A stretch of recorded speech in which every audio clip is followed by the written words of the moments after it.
Mega power star Ram Charan హీరోగా, ప్రముఖ దర్శకుడు బుచ్చిబాబు సన దర్శకత్వంలో తెరకెక్కుతున్న ప్రతిష్టాత్మక పాన్ ఇండియా చిత్రం 'పెద్ది' ఇది వరకు విడుదలైన పాటలు, టీజర్, ట్రైలర్ పై మరింత హైప్ క్రియేట్ చేశాయి. ఈ చిత్రం కోసం పాన్ ఇండియా మూవీ లవర్స్ ఎంతో ఆసక్తిగా ఎదురుచూస్తున్న సంగతి తెలిసిందే. అయితే ఇదివరకే ఈ మూవీ విడుదల కావాల్సి ఉండగా పలు కారణాలతో వాయిదా పడింది. ఇప్పుడు జూన్ 4న ప్రపంచవ్యాప్తంగా భారీ స్థాయిలో విడుదల కానుంది. ఈ నేపథ్యంలో చిత్ర బృందం దేశవ్యాప్తంగా ముమ్మరంగా ప్రమోషన్స్ నిర్వహిస్తుంది. ఇప్పటికే భోపాల్, బెంగళూరు నగరాల్లో సందడి చేసిన ఈ టీం గురువారం దేశ రాజధాని ఢిల్లీలో ఒక గ్రాండ్ ప్రెస్ మీట్ కాన్ఫరెన్స్ ఏర్పాటు చేయనుంది. ఈ కార్యక్రమంలో హీరో రామ్ చరణ్, కథానాయకి జాన్వీ కపూర్, నటులు దివ్యేంద్ర శర్మ తదితరులు పాల్గొన్నకు సంబంధించిన పలు ఆసక్తికరమైన విషయాలు పంచుకున్నారు. ఈ ప్రెస్ మీట్ లో రామ్ చరణ్ మాట్లాడుతూ గతంలో ప్రధానమంత్రి నరేంద్ర మోదీ జరిగిన భేటీని గుర్తు చేసుకున్నారు. నేను గతంలో ప్రధాని మోడీని కలిసినప్పుడు పెద్ది దేని గురించి ఆయన అడగగా ఒక రకంగా ఇది వికసిత్ భారత్ గురించి చెప్పే కథ అని వివరించాను. ఇప్పుడు ఆయన నాతో ఒక స్ఫూర్తి నింపే నిజ జీవిత కథను పంచుకున్నారు అని చరణ్ తెలిపారు. పశ్చిమ బెంగాల్లోని ఒక గ్రామానికి చెందిన మహమ్మద్ అనే ఫుట్బాల్ క్రీడాకారుడు దేశం తరపున ఆడి తన ఊరికి ఎలా గుర్తింపు తెచ్చాడో ప్రధాని నిర్వహించారని, నేడు ఆ గ్రామం నుండి 85 మందికి పైగా క్రీడాకారులు తయారయ్యారని మోదీ చెప్పినట్లు చరణ్ పేర్కొన్నారు. ఒకే ఒక వ్యక్తి సమాజంలో ఎంతటి మార్పు తీసుకురాగలడు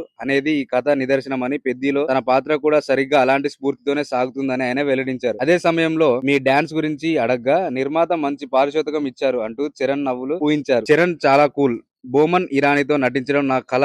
జాన్వీ కపూర్ కథానాయకి జాన్వీ కపూర్ మాట్లాడుతూ రామ్ చరణ్ వ్యక్తిగత కొనియాడారు. తెరపై కనిపించే రామ్ చరణ్ కు నిజ జీవితంలో ఉండే చరణ్ కు అస్సలు పోలిక ఉండదు. బయట ఆయన చాలా కూల్ గా ఉంటారని చెప్పారు. అలాగే సీనియర్ నటుడు బోమన్ ఇరానీతో కలిసి నటించాలనే తన కల ఈ సినిమాతో నెరవేరిందని ఆనందం వ్యక్తం చేశారు. దర్శకుడు బుచ్చిబాబు సన విజన్ ను తాను పూర్తిగా నమ్మి ఆయన చెప్పినట్లే ఫాలో అయ్యానని, చిత్ర యూనిట్ అంతా ఆయనకు పెద్ద ఫ్యాన్స్ అయిపోయారని జాన్వీ కపూర్ పేర్కొన్నారు. ఇలాంటి ఇన్ఫర్మేషన్ కోసం మన ఛానల్ సబ్స్క్రైబ్ చేయండి. మీకు గనుక ఇన్ఫర్మేషన్ వస్తే లైక్ చేయండి. Thank you for watching this video.